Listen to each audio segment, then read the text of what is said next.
I'd seen a lot of videos of people cooking food in weird ways, like with their dishwasher or in their car or something weird like that. But my next thought was, why stop there?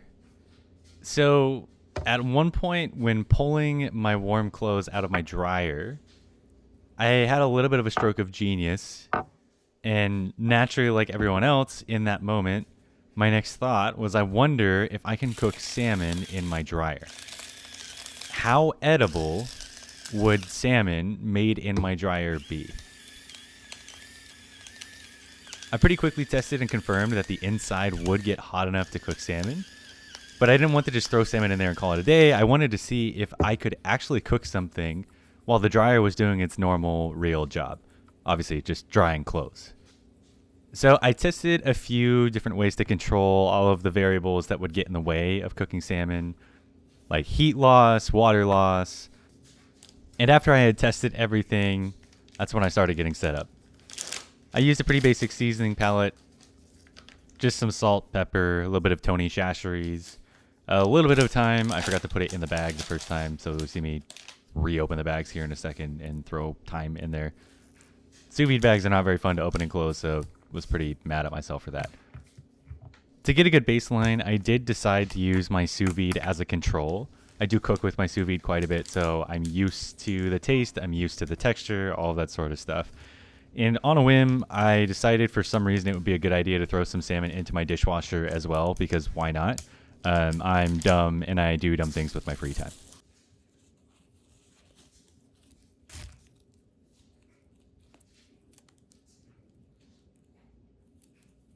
I decided to use sous vide bags for both the salmon going into the sous vide as well as into the dishwasher.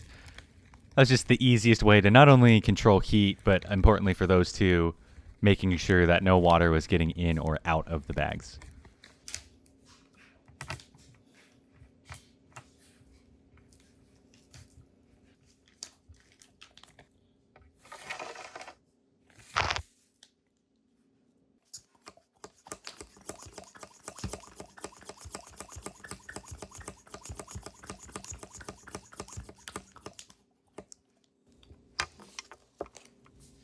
I very unnecessarily used my squeegee air thingy, mabob, whatever, to get all the air out of the first bag, forgetting that I could have just used a much simpler technique, which is just putting the bag into water and letting all of the air get out that way.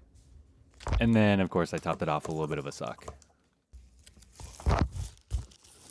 For the drier salmon, in order to get as much heat into the salmon as possible, the system that I decided and had tested would work best was to wrap it in several layers of tin foil, not only to prevent any liquid from seeping out, but to still allow enough heat to be transferred to the salmon. My dryer probably doesn't get as hot as I need it to, or at least in order to cook salmon properly, but obviously we're making compromises here. And because it would be air that's transferring heat to the salmon in the dryer compared to liquid water, like in the sous vide and the dishwasher, air sucks pretty badly at transferring heat compared to liquid, so this was just the best compromise I could think of. Luckily, I have a wireless thermometer that will tell me the temperature of the salmon without me having to actually go in and check. But as you can tell from my body language, I of course forgot to put it in.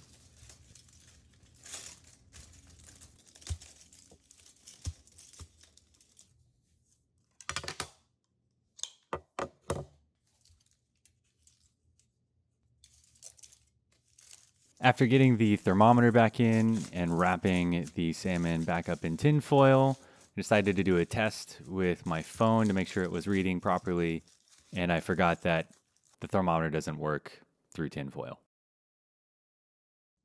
Obviously, this is a very efficient process that I'm running over here, but it was time for me to get started on the sous vide. I had preheated some water, which made it really easy for me to just throw some salmon in there. I absolutely should have waited until the water was the right temperature, but it's okay. This is not a crazy scientific experiment or anything like that. But I threw the salmon into the sous vide and set it aside so I could move on to more interesting things like the dishwasher. I had set up a few jacuzzi lights in my dishwasher so that I could actually see the salmon. Had a few different cool colors, but I made the mistake of forgetting that dishwashers don't have lights in them. So after I had my lights and my camera set up, it was just time to throw the salmon in there and get the dishwasher started. It was then time for me to move over to my dryer, where I was trying to remove a stain from my sweatshirt. I threw my clothes into the dryer from there.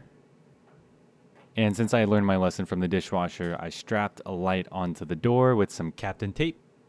That would be pretty heat resistant.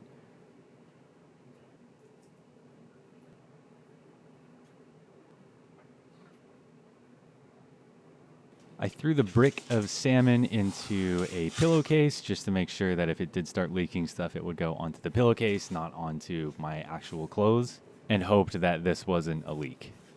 I started the dryer pretty content that I had eliminated any variables that would mess up the salmon after having thought through and tested nearly everything I could think of, but forgot about a giant, gargantuan flaw that you'll see in a bit if you haven't already noticed. After sitting and staring at my wall for a while I waited these things to cook, my salmon in the sous vide was approaching being done, so I went and checked on it.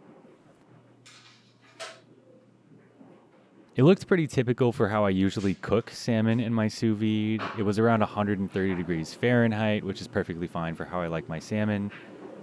And so this would serve as the temperature that I'd aim for when measuring the dishwasher and dryer salmon. As you can see, foods don't always look the prettiest when coming out of a sous vide bag. Some of the albumin had eeped out of the cut of salmon and had deposited itself on the sides of the fish. Made it look like so it's wrapped in plastic, but I promise it's way better than it looks. I had timed things out pretty well in my testing so that they'd all finish around at the same time. So after checking on the dryer salmon, it was time for the big reveal. Things didn't look too bad at first. Nothing seemed to be overly wet or anything, but I'll let my reaction for when I actually pull it out of the pillowcase speak for itself.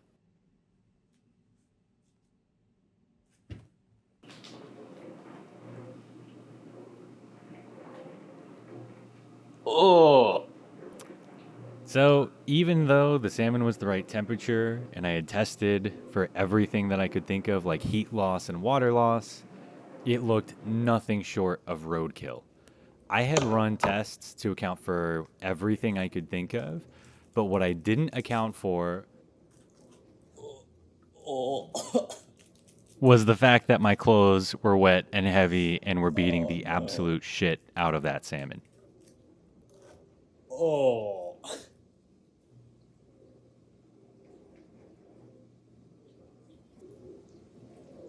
There's like, I thought this was the skin, but I'm quickly realizing that this is not skin, this is tinfoil.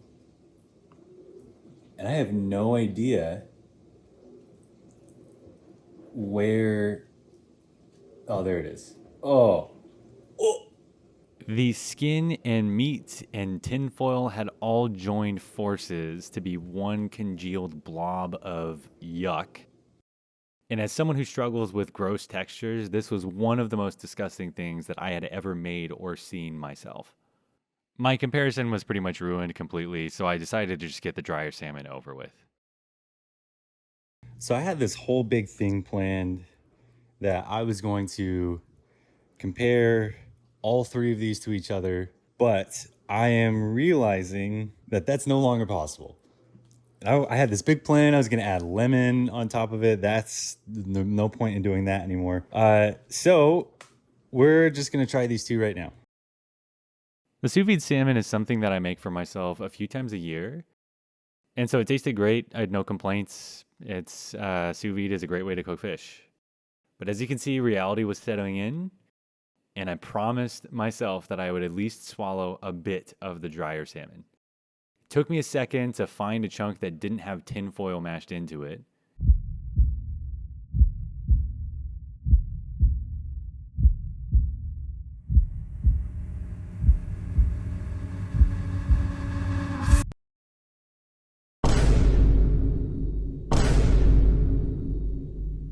As this meat touched my mouth, I cannot describe with adequate words what regret I had in this moment. It really didn't taste that bad. It kind of tasted like expected. but it also had a bit of a bath towel taste. But the real problem was the texture. It somehow felt like a dried out slug was sitting on my tongue. So I can't really describe what that was like. Quite honestly, the taste wasn't that bad.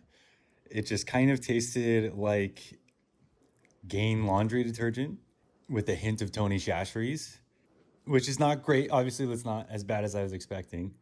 But the problem was the outside was incredibly dry and like furry, I guess, if that's a word that I can use to describe salmon.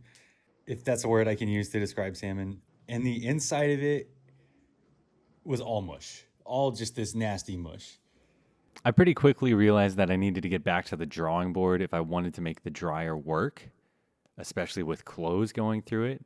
But I did still have the dishwasher salmon to look forward to, if that's what I can say. But quite accurately, the lights turned red at some point during my taste test.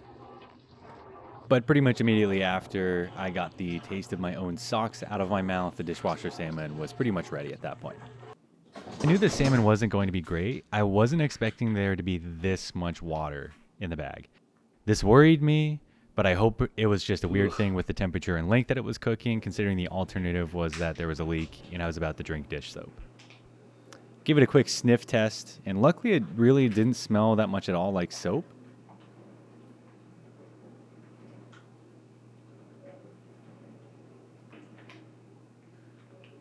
And when looking at it up close, it actually didn't look too bad either. All right, so we have a dishwasher salmon and a sous vide salmon. RIP to the drying machine salmon. So I'm gonna go ahead and taste the sous vide salmon first, since that's kind of the baseline. I'm pretty sure this is the sous vide salmon.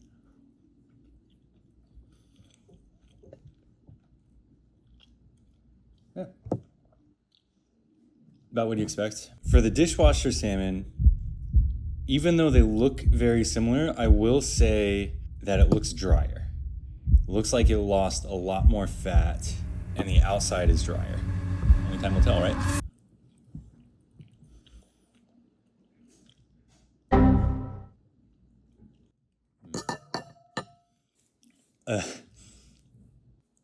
It's ugh. If you struggle with textures, this is definitely not something that I recommend doing. It doesn't taste bad, but since it takes longer to cook, you can tell that the outside is cooked more than the inside. And that gives you this weird kind of like, again, mush that kind of just folded over my tongue. It was very weird. It wasn't that bad, but I can't say I would do this again. And while it didn't taste that bad, the texture was absolutely terrible of this salmon. Super dry on the outside, wet and mushy on the inside.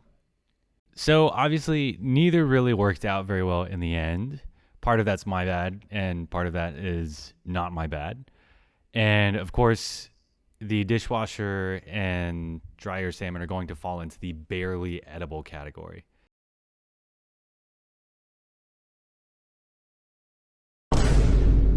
It is technically possible to cook salmon in both your dishwasher and drying machine while they're still doing their normal jobs, but they're definitely not things that I would do again. There will be a day eventually where I can cook salmon in my dryer without it being absolutely mauled, but today is unfortunately not that day.